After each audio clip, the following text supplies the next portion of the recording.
꿈을 버리지 않은 사람은 언젠가 자신을 놀라게 한다. 안녕하세요. 북앤스토리의 헤라입니다. 오늘 소개해드릴 책은 꿈이 있는 아내는 늙지 않는다 라는 책입니다. 그럼 이 책으로 한번 들어가 볼까요? 운명이 장난칠 때를 대비하는 악재 테크. 제 아무리 출판계가 불황을 겪어도 서점을 가면 절대 빠지지 않는 제목의 서적들이 있다. 재테크. 언젠가부터 우리는 부자 되기에 열광하기 시작했다. 돈을 많이 벌고 모으면 삶도 행복해질 수 있다는 단순 원리가 작용한 것이다. 물론 자본주의 사회에서 돈은 삶의 중요한 도구이다. 하지만 돈만 잘 벌고 모으는 것이 아니라 인생을 살면서 일어나는 여러 가지 일들도 잘 모으고 잘 다루는 기술이 있다면 삶이 더욱 풍성해질 수 있다. 나는 인생에 필요한 재테크로 두 가지를 든다. 하나는 호재테크, 미련하게 모으기만 할 것이 아니라 지혜롭게 기술적으로 잘 모아서 더 많은 재산으로 만들자는 것이다. 또 하나는 악재테크, 빚이나 보증, 파산, 뜻하지 않은 실직 등으로 난관에 처한 것들을 역으로 이용해 인생의 재산으로 만드는 것이다. 이 둘 중 내가 더 중요하게 여기는 것은 악재테크다. 호재테크는 잘하지 못한다 해도 삶이 엉망이 되진 않는다. 하지만 악재테크의 영향력은 크다. 잘하지 못하면 삶이 돌이킬 수 없을 만큼 엉망이 되기 때문이다. 악재테크를 한마디로 설명하면 나쁜 일이 생겼을 때 잘 극복하여 전화위복의 기회로 삼을 수 있는 기술이라고 할 수 있다. 우리네 삶에는 현명한 악재테크가 꼭 필요하다. 어느 삶이든 좋은 일만 있을 수도 없고 탄탄대로로만 이루어져 있지도 않기 때문이다. 자본주의 세상에서 사는 이상 살다 보면 돈 때문에 죽고 싶을 때가 한두 번이 아니다. 실제로 돈 때문에 스스로 목숨을 끊거나 남의 목숨까지 끊어버리는 안타까운 일이 종종 일어난다. 돈은 인생을 최고로 만들기도 하지만 최악으로도 만드는 요물이다. 하늘이 무너져도 빗줄기가 되어주는 긍정 마인드. 나처럼 가난한 남자와 결혼한 친구가 있다. 두 몸 겨우 누일 정도의 조그만 지하방. 그곳이 친구 부부의 첫 신혼집이었다. 둘은 맞벌이로 열심히 산 덕에 결혼 3년 만에 14평짜리 연립주택 전세로 이사해 지상으로 입성했고 10년째에는 무려 49평짜리 아파트를 분양받게 되었다. 아파트에 입주한 첫날 14평짜리 살림살이를 49평 아파트에 갖다 놓으니 어색하기 이를 데 없었다. 미경아, 어제까지 멀쩡하던 TV며 냉장고가 왜 그리 보잘것없어 보이니? 물건도 사람처럼 어울리는 장소가 있다는 생각이 든 친구는 있는 돈을 다 끌어모아 신혼 혼수를 마련하듯 결혼 10년 만에 살림살이를 싹 다 새로 장만했다. 그리고 새 아파트에서 첫 저녁 식사를 하는데 새 숟가락에 새 밥그릇, 새 식탁. 친구는 자신도 모르게 눈물이 쏟아졌다. 감동으로 펄떡펄떡 뛰는 가슴을 손으로 누르며 남편에게 말했다. 여보, 이 집에서 낯익은 건 우리 셋밖에 없다. 그렇지? 오죽 집이 좋았으면 친구는 한동안 집 밖으로 나오지 않았다. 어쩌다 한번 만나는 친구들 모임도 마다하며 신도시 그 먼 곳으로 놀러 오라고 성하였다. 49평 새 아파트는 그녀 인생 최고의 자랑거리이자 기념비이기도 했다. 하지만 인생 최고의 호재는 그보다 더한 악재로 한순간에 뒤덮여버리고 말았다. 1997년 온 국민에게 닥쳤던 국가적 악재인 IMF가 터진 것이다. 금융회사에 다니던 친구의 남편 역시 하루아침에 직장을 잃었다.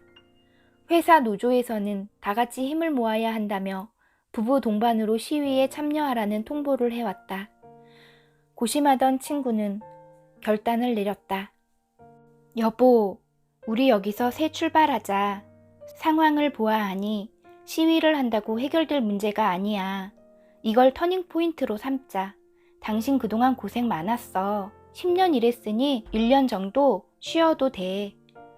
내 친구지만 참 멋있었다. 보통의 아내들이라면 남편 옆에서 통곡을 하거나 울며 겨자 먹기로 시위를 하러 나갔겠지만 친구는 오히려 더 냉철히 상황을 내다보고 남편에게 충전의 기회로 삼자고 했으니 말이다. 여기서 그치지 않았다. 기왕 충전하는 거 남편의 소원이라도 들어주자 싶었다. 평소 1년 정도 어학연수를 하면 영어를 잘할 수 있을 것 같다고 노래를 해온 남편이었다. 이번에 받은 퇴직금 가지고 호주로 가자. 거긴 따뜻하기도 하잖아. 한 1년 충전하는 셈 치고 갔다 오자. 그러고 나면 다시 시작할 수 있을 거야. 이렇게 멋진 말을 해줄 아내가 얼마나 있겠는가. 하지만 남편의 대답은 예상 밖이었다. 미안하다. 나 퇴직금 없어. 중간정산에서 주식했는데 다 날렸어. 중간정산? 주식? 얼핏 이게 뭔 말인가 정신이 혼미해진 친구는 잠시 멍하니 있다가 다시 말을 꺼냈다. 어차피 이렇게 된 이상 퇴직금이 대순가. 그럼 호주는 못 가겠네. 그래도 괜찮아. 우리 식구 누울 집이라도 있으니 그게 어디야. 1년 정도 쉬면서 새로 할 일을 찾자. 그런데 고마움과 감격에 겨워야 할 남편의 표정이 점점 이상해졌다. 아무 말도 없이 눈까지 벌게지더니 남편은 친구를 와라 껴안으며 말했다. 내 말 잘 들어 여보. 내가 있잖아. 있잖아 뭐? 그게 집은 내가 꼭 다시 사줄게. 앞불싸. 아내의 멋진 2당 콤보 제안에 돌아온 건 남편의 대책 없는 2당 콤보 사고들. 주식에 눈이 먼 남편이 아내 몰래 집까지 저당 잡혀 날려먹은 것이다. 친구가 들뜬 마음으로 사람만 빼고 살림살이까지 싹 다 새 것으로 채워 넣었던 그 아파트. 집이 너무 좋아 집순이를 자처했던 그 아파트였다. 이미 호주는 물 건너갔고 1년 충전은 언감생심. 당장 빚 갚고 이사부터 해야 할 처지였다. 이제 남아있는 돈은 거의 없었다. 가지고 있던 통장들도 살림살이 사느라 새 나간 지 오래였다. 친구는 계산기를 가져와 몇 번 두드려 보곤 남편에게 말했다. 딱 600만 원이야. 우리에게 남는 돈. 아파트를 팔아 주식으로 진 빚을 다 갚고 남는 액수였다. 49평 꿈같은 아파트 생활은 단 9개월로 막을 내렸다. 담담히 마음먹으려 했던 친구지만 이사하기 전날 밀려오는 속상함을 참아낼 수는 없었다. 이렇게 살아서 뭐해. 차라리 죽어버리자. 그래, 이 집에서 내가 죽으면 죽었지 나갈 수는 없어. 친구는 술이나 마시고 죽어버리자는 생각에 마트로 술을 사러 나갔다. 속에서 불이 나 거칠게 카트를 밀고 가는데 7살짜리 딸이 친구의 옷자락을 잡아 끌면서 말했다. 엄마, 근데 아빠 되게 불쌍하다. 그치? 백수는 불쌍한 거지. 엄마, 아빠 불쌍하니까 우리 아빠 선물 하나 사다 주자. 응? 속상한 마음이 가득 찬 친구는 딸아이의 말을 못 들은 척 맥주 한 박스를 담았다. 그런데 딸아이는 곧 죽겠다는 엄마 마음도 모르고 계속 졸라댔다. 엄마, 아빠 뭐 사줄 거야? 응? 저거? 아니면 저거? 알았어. 하지만 엄마 돈 없으니까 싼 거 사자. 그런데 막상 선물을 고르려니 사줄 만한 것이 없었다. 백수 남편에게 넥타이, 와이셔츠, 손수건, 만년필, 그딴 게 뭔 소용이겠는가. 마누라 죽는 마당에 새 마누라를 사줄 수도 없고.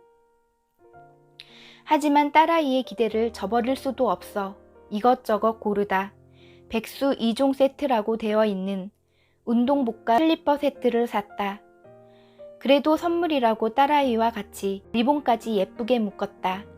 그제야 흐뭇한 미소를 짓던 딸이 이번에는 카드까지 쓰겠다고 나섰다. 아빠, 백수 축하해요. 엄마, 이것 봐, 잘 썼지? 어른들 이야기를 귀동냥으로 듣긴 들었지만 딸은 백수의 의미가 뭔지도 몰랐다. 다만 아빠 이야기를 할 때마다 혀를 끌끌 차는 어른들의 추임새 덕분에 딸은 백수, 불쌍하다 라는 생각을 하게 된 모양이었다.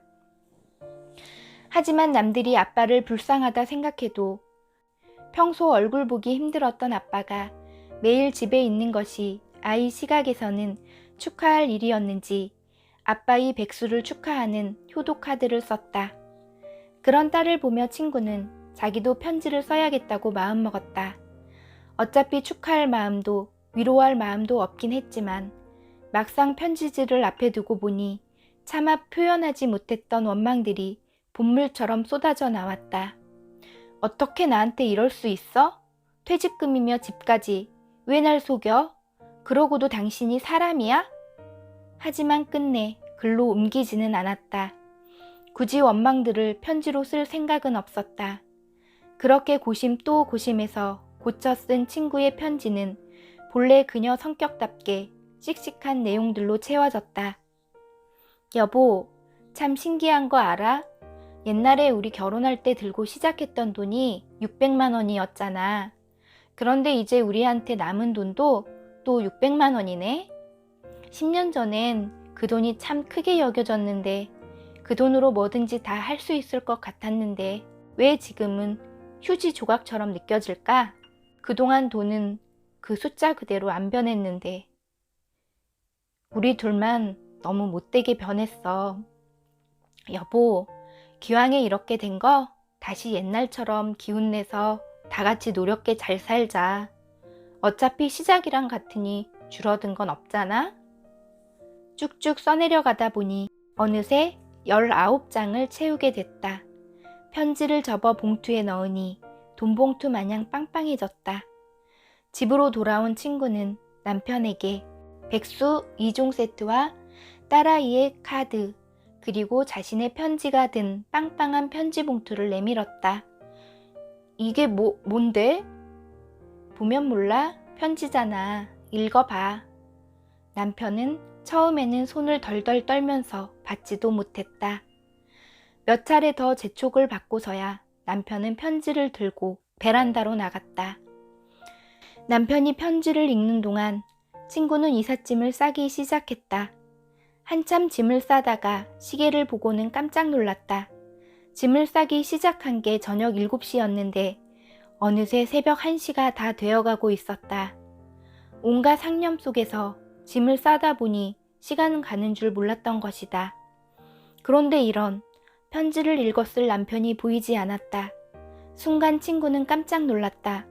당시 유행처럼 번지던 베란다 투신 자살이 떠올라 후다닥 베란다로 나갔는데 빨래 넣는 쪽에서 이상한 소리가 났다.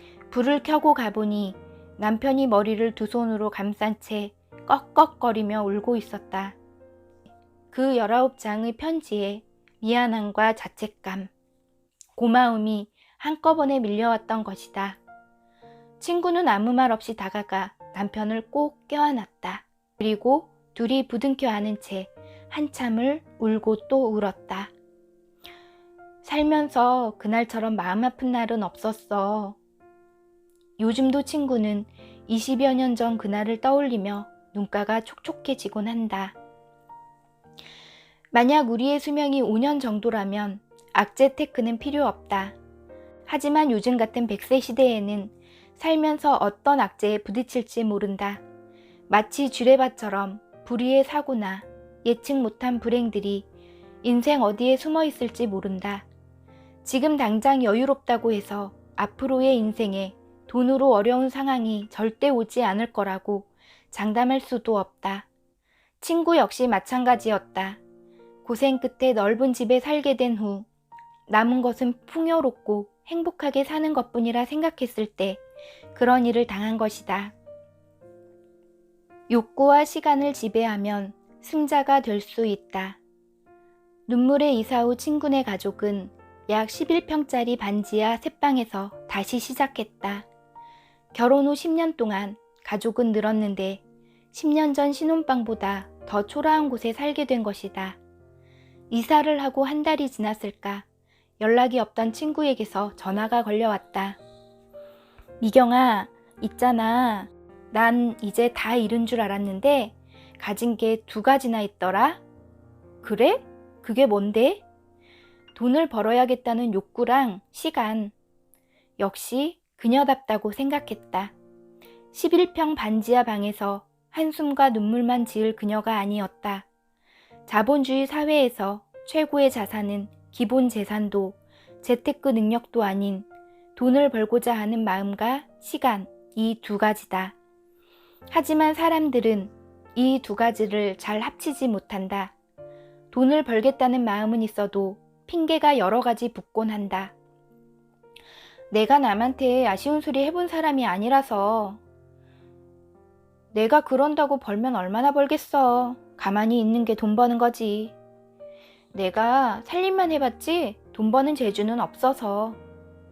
그러다 보니 욕구와 시간이 따로 놀아 점점 돈에서 멀어지게 된다. 그러면서 역시 내 팔자엔 돈이 없나 봐 라며 우울해진다. 하지만 친구는 이 2가지를 합칠 줄도 알았고 끈기도 있었다. 11평 새방살이 시작 후 6여 년 미친 듯이 노력했다. 솔직 담백한 성격 탓에 싹싹함과 거리가 멀었던 친구가 잘 웃고 잘 받아치며 남들에게 아쉬운 소리도 척척 해내게 됐다. 거북이 등껍질처럼 학습지를 싸맨 채 발품을 팔며 집집마다 영업을 다닐 때도 친구는 얼굴 찡그리는 법이 없었다. 호호호 어머님, 정보의 시대라잖아요. 안 사셔도 되니 그냥 읽기만이라도 해주세요. 영업을 하면서 아이들의 교육 문화에 눈을 뜨게 된 후부터는 방송통신대학에 입학해 교육학을 공부했다. 학습지 영업에 주말 파트타임 백화점 일까지 투잡 쓰리잡을 마다하지 않은 탓에 졸업까지는 근 6년이 걸렸다. 지금은 초등학생 전문 종합학원을 운영하며 학부모들의 높은 신뢰로 명성이 자자하다. 그 사이 새방을 벗어나 31평 아파트도 장만했고 눈물 많던 남편은 그녀와 함께 학원 경영관리를 하며 잘 살고 있다. 아유, 숫자는 남편이 더 잘하는데 뭐 사고 안 치겠냐고? 의심할수록 더 딴짓해. 그래서 믿어보기로 했어. 몰래 책임감을 주면 더 잘하는 법이거든. 재기, 아니 인생의 업그레이드에 성공한 친구는 악재 테크를 잘한 케이스다. 악재를 잘 다루고 잘 받아들인 탓에 그녀의 인생 자산은 보란듯이 늘어났다. 호재 테크는 조금만 신경 쓰면 누구나 잘할 수 있다. 도와주는 전문기관도 많다. 그러나 인생에 악재가 닥쳤을 때는 다르다. 이를 어떻게 슬기롭게 넘어서 인생의 최저점에서 치고 올라가느냐가 중요하다. 바닥을 쳐야 올라갈 곳도 있다. 바닥 아래 땅만 파고 들어봤자 결국은 흙에 묻히는 수밖에 없다. 친구는 손발이 닳도록 바닥에서 위로 뜀질을 한 덕분에 새로운 세상을 만날 수 있었다. 꿈을 중심으로 시스템을 만든다. 아내가 자신의 일을 하거나 꿈을 이루려면 가장 먼저 가족이 엄마의 일을 이해하고 협조하게 해야 한다. 가족이 집안일을 엄마의 일, 아내의 일이라고 생각하지 않게 하는 것은 기본이다. 그러기 위해서는 가족의 정서적 시스템을 구축해야 한다. 먼저 아내가 하고자 하는 일이 무엇인지, 엄마의 꿈이 무엇이고 어떤 삶을 살고 싶은지 가족과 공유하고 가족의 공감대를 이끌어내야 한다. 어떤 삶을 살고 싶은지 가족과 공유하고 가족의 공감대를 이끌어내야 한다. 정서적인 공감이 바탕이 되어야만 서로를 이해하고 지원할 수 있게 된다.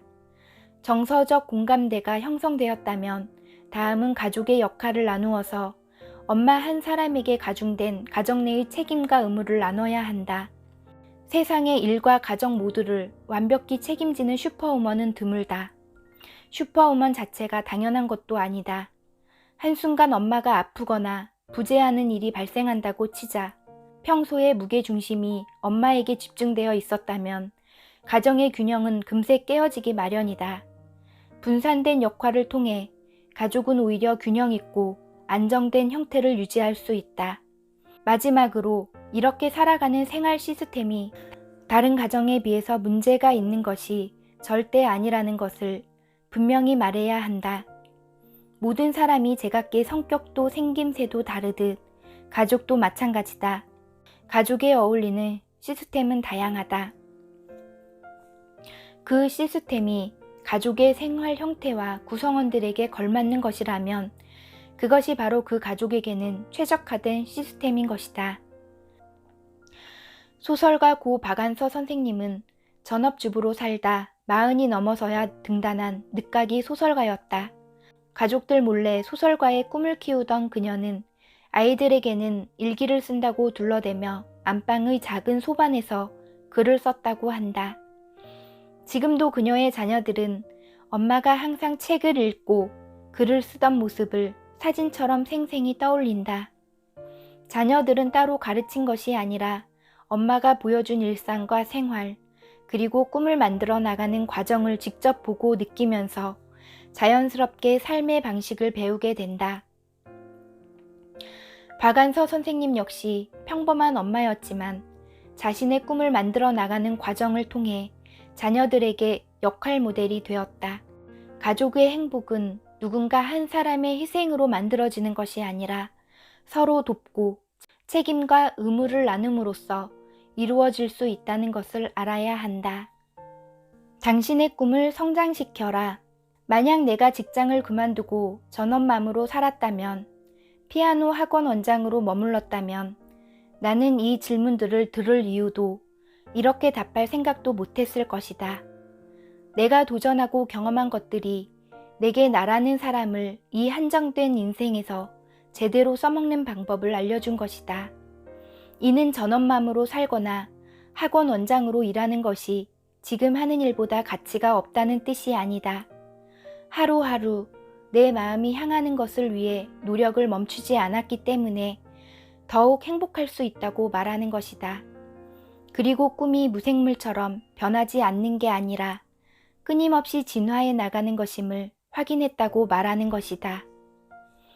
꿈을 화석으로 만들지 않고 진화시켜 나갈 때 사람은 살아있는 맛을 느끼고 가치 있는 삶을 살게 된다. 꿈이 진화하려면 그 꿈을 꾸는 사람이 끊임없이 자기 개발을 통해 발전해 나가야 한다. 꿈은 오늘을 산 나의 경험이 내일의 나로 밀어가 만들어내는 것이다. 그렇게 하루가 연결되어 살아간 5년, 10년, 20년 후 꿈은 실체가 되어 나와 만난다.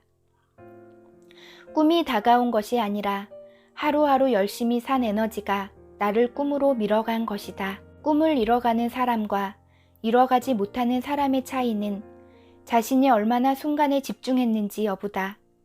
지금 이 순간, 그리고 오늘, 하루하루 내 마음속 신호를 따라 어떻게 걸어갔느냐에 따라 꿈은 누군가에게는 실체가 되고 누군가에게는 신기루가 된다. 어느 날 갑자기 이루어지는 꿈은 없다. 우리 집 여자들은 엄마를 비롯해 타고난 천성이 일하는 여자로 세팅된 사람들이다. 그중 유일하게 전업맘인 내 바로 밑에 동생은 평생 살림하는 주부로 살아왔으면서도 항상 일을 하려고 호시탐탐 노려왔다. 언니, 나 마트에서 캐셔라도 알아볼까? 물론 말만 그렇지 안 알아봤다. 막상 해보라고 해도 자신이 없다느니 엄두가 안 난다느니 사람은 누구나 한 번도 안 살아본 오늘을 수없이 살아온 것 아니던가. 도전이란 어제와 조금 다른 일들에 나를 던져보는 것뿐이다. 막상 닥치고 보면 다 해낼 수 있다.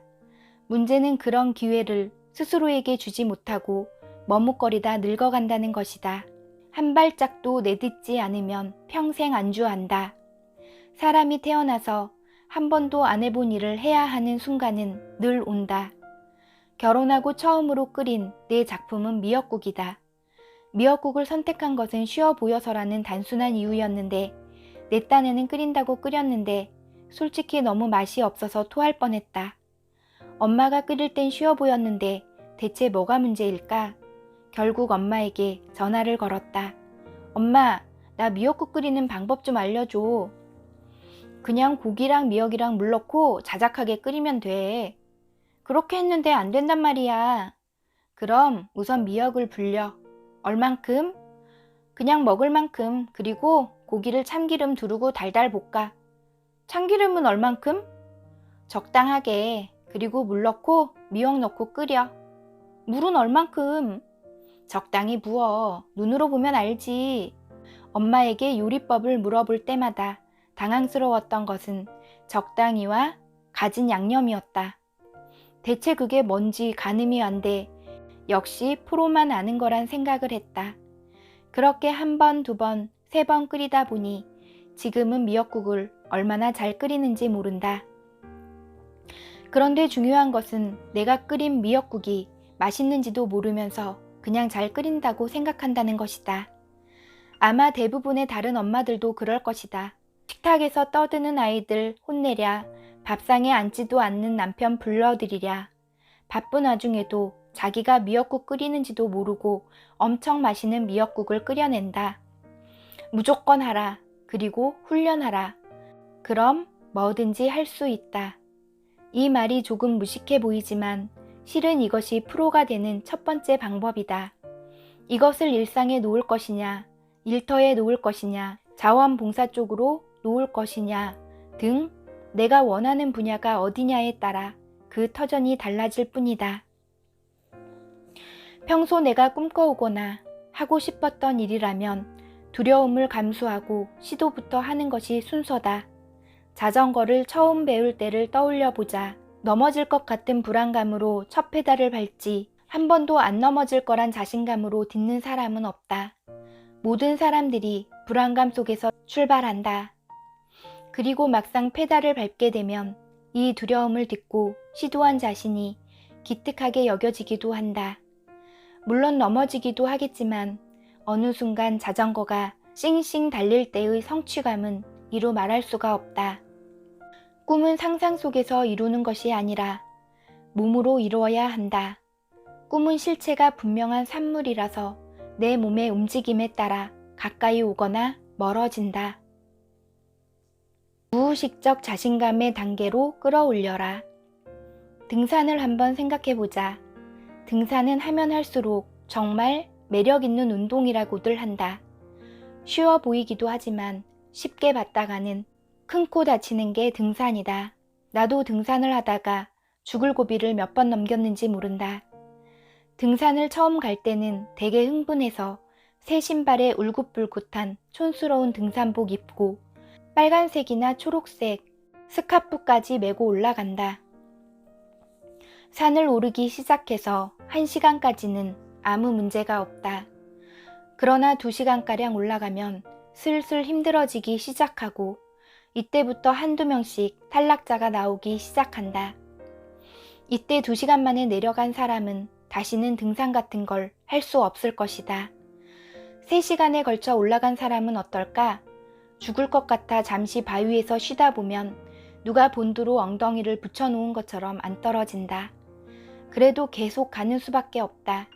내려오기에는 이미 너무 많이 올라가 버렸으니 그냥 얼른 올라가서 반대편 쪽으로 내려가는 게 낫다. 인생도 마찬가지다. 그런데 참으로 신기한 것은 정상을 코앞에 두고 있으면 없던 새 기운이 펄펄 살아난다는 것이다. 누군가 다 왔어, 눈에 보여. 그러면 이제까지 힘든 건 다 잊어버리고 만다. 드디어 정상에 도착하면 야호 하고 신나게 메아리를 부른다. 지금 아내가 원하는 것은 이제 당신의 아내와 이야기하세요. 당신의 아내가 종일 지치도록 일한 당신의 귓전에 앉아 시시콜콜한 동네 사람들 이야기로 귓전을 어지럽히는 것은 당신의 아내에게 지금 친구가 필요하다는 신호입니다. 무심하다 타박하는 아내에게 어쩌다 낮 시간 짬을 내 전화하면 뚜뚜 통화 중 신호음만 1시간째 계속되는 것은 당신의 아내에게서 쏟아져 나와야 할 이야기들이 이미 너무 많이 쌓인 까닭입니다. 몰라도 된다. 말하면 아냐. 당신의 핀잔을 감수하고도 어느 날 당신의 아내가 조심스레 회사 일을 물어오는 것은 당신이 하는 일에 잔소리나 간섭을 늘어놓으려는 것이 아니라 무거운 당신의 짐을 함께 지고 싶어 하는 아내의 갸륵한 마음입니다. 그리도 말 잘하고 똑똑하던 나의 그녀가 몇 마디 말만 하면 더듬거리며 단어를 찾아 헤매고 당신과의 말다툼에서조차 버벅거리게 되는 것은 아내의 이야기 상대는 종일토록 단어가 부족한 아가들 뿐이기 때문입니다. 애둘 낳더니 당신보다 더 목청 높아진 아내. 아내의 그 높아진 목청은 일상처럼 던져지는 아내의 반복되는 이야기들에 애써 귀 기울여 주지 않는 당신 때문에 작은 소리로 말하기엔 이미 너무 지쳐버린 아내의 고단한 절규입니다. 더 늦기 전에 이제 당신의 아내와 이야기하세요. 당신이 아내를 바라보며 이야기하고 싶을 즈음 아내는 이미 당신과 이야기하는 법을 잊어버리게 되었을지도 모를 일입니다. 눈물 콧물 빠뜨리게 하는 드라마나 바라보며 쏟아놓을 이야기들을 가슴속으로 잠기게 해버리거나 유치한 코미디에 깔깔거리며 차곡차곡 쌓아두었던 사랑들을 다 날려버릴지도 모를 일입니다. 당신의 아내가 입을 열어 이야기를 시작할 때 당신은 가슴까지 열어 이야기를 나누세요. 무겁거나 가볍거나 아내와 나눌 그 이야기 속에는 당신과 아내의 결고운 사랑이 숨어 있음을 잊지 말아주세요. 어느 전업주부의 외침 최혜경 작. 제가 이 책을 읽으면서 마음의 공감이 많이 되면서 막 눈물이 나더라고요. 저 또한 이제 진짜 꿈을 가지고 무언가를 해보고 싶은데 제가 좀 직장을 복귀하게 돼서 직장을 다니면서 꿈을 이루려고 하다 보니 많은 힘든 상황들이 발생하더라고요. 하지만 꿈을 이루기 위해 설사 좀 느리더라도 한 발자국씩 나아가다 보면 반드시 그 꿈을 이룰 수 있다는 희망을 이 책을 보면서 갖게 되었습니다. 그리고 남편분들께 하고 싶은 말이 있는데요. 혹시 아내가 무언가를 하고 싶어 할 때 그 꿈을 응원해 주시고 지켜봐 주시면 나중에 좋은 열매로 보답할 일이 오지 않을까 하는 그런 생각을 해봅니다. 대한민국 모든 아내들 힘내시고 또 요새 경기도 안 좋고 힘든 상황에서도 아내들을 위해주고 다독여주고 가정을 책임지기 위해 애쓰시는 모든 남편분들도 화이팅입니다. 끝으로 구독과 좋아요 부탁드리면서 저는 이만 물러갈게요. 다음 시간에 만나요. 감사합니다.